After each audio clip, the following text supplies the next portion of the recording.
Tal como afirmó Engels en más de una ocasión, la historia del manifiesto refleja hasta cierto punto la historia moderna del movimiento obrero desde 1848, y sus prólogos son un buen testimonio de esos aconteceres. En este capítulo queremos reseñarlos. Disponemos de 7 prólogos del manifiesto escritos por sus autores. Los 2 primeros correspondientes a la edición alemana de 1872 y a la edición rusa de 1882, escritos por ambos. Y los otros 5 solo por Federico Engels, que se corresponden, por orden cronológico, a la edición alemana de 1883, la inglesa de 1888 y una nueva edición alemana en 1890, la polaca de 1892 y por último la italiana de 1893. El primero de los prólogos, que como ya hemos apuntado se corresponde a la edición alemana de 1872, fue escrito 25 años después de la primera edición del manifiesto, y en él sus autores señalan que pese al tiempo transcurrido, los principios generales allí expuestos siguen siendo válidos.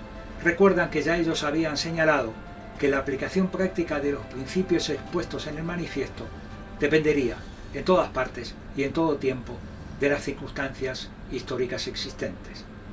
El programa, advierten, ha quedado relativamente anticuado por el desarrollo de la gran industria y por los avances de la organización política de la clase obrera y por el efecto de las experiencias prácticas de la Revolución de Febrero de 1848 y sobre todo, subraya, de la Comuna de París, donde el proletariado por vez primera ha demostrado que la clase obrera no puede limitarse a tomar posesión de la máquina del Estado en bloque, poniéndola en marcha para sus propios fines. Pese a todos estos señalamientos, Marx y Engels afirman no sentirse autorizados a modificar el manifiesto al considerarlo un documento histórico. En el segundo y último prólogo firmado por los 2 autores del manifiesto, el de la edición rusa de 1882, entre otras consideraciones interesantes, Marx y Engels se preguntan si la comunidad rural rusa podría pasar directamente a la forma de propiedad comunista o si debería esperar a vivir un proceso histórico similar al de Occidente. Su respuesta no deja lugar a dudas. Si la Revolución rusa da la señal para una revolución proletaria en Occidente, de modo que ambas se complementen, la actual propiedad común de la tierra en Rusia podrá servir de punto de partida para el desarrollo comunista.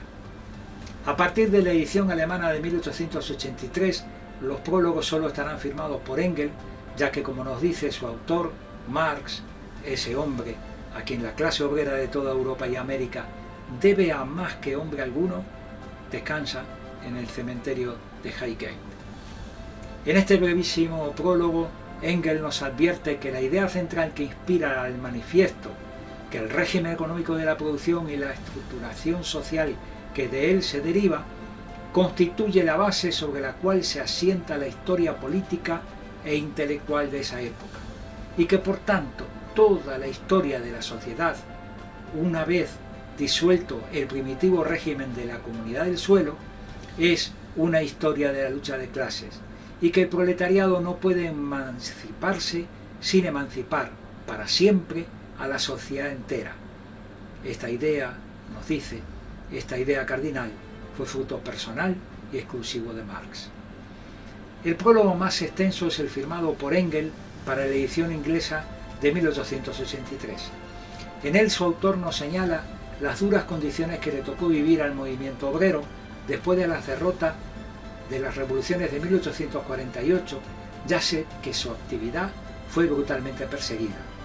Cuando la clase obrera recupera fuerzas, nos señala Engels, crea la Asociación Internacional de Trabajadores.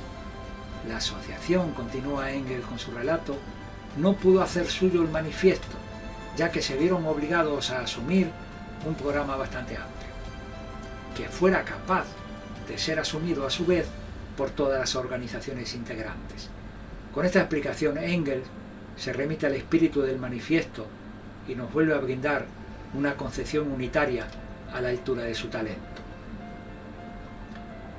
En este prólogo en cuestión, Engels sigue uniendo las vicisitudes del manifiesto a la historia del movimiento obrero y nos explica que, pasado el tiempo y ya disuelta la Primera Internacional, el manifiesto vuelve a situarse en un primer plano en el movimiento obrero. Se suceden las traducciones, ediciones y reediciones en Europa y América, Pocos años más tarde, exactamente en el prólogo polaco del 92, Engels afirmará que el número de ejemplares del manifiesto que circulan en un idioma dado nos permiten apreciar las condiciones del movimiento obrero de clase en ese país. En el prólogo de Engels a la edición italiana de 1893 nos brinda otra lección magistral: solo se pierden las luchas que no se realizan. Lo hace así al historiar la revolución de 1848. La revolución fue en todas partes obra de los trabajadores. Fueron los obreros quienes levantaron las barricadas y dieron sus vidas luchando por la causa. Sin embargo, solamente los obreros de París, después de derribar al gobierno, tenían la firme y decidida intención de derribar con él a todo el régimen burgués.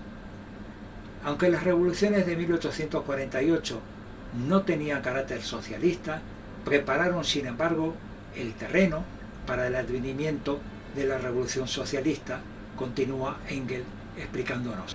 Como colofón, Engels afirma: las batallas reñidas en el 48 no fueron, pues, en balde. Los padres del comunismo sabían que ninguna lucha es en vano. Todas las experiencias, pensaban, incluidas las derrotas, por más amargas que sean, ensanchan el camino hacia el socialismo. Ellos creían firmemente en la práctica social, en la acción colectiva. Este convencimiento está claramente expresado en el manifiesto. Sus autores contemplan el desarrollo del proletariado como la organización de los proletarios en una clase y, por consiguiente, en un partido político. Hasta aquí nuestro último capítulo dedicado al manifiesto comunista, ese clásico entre los clásicos.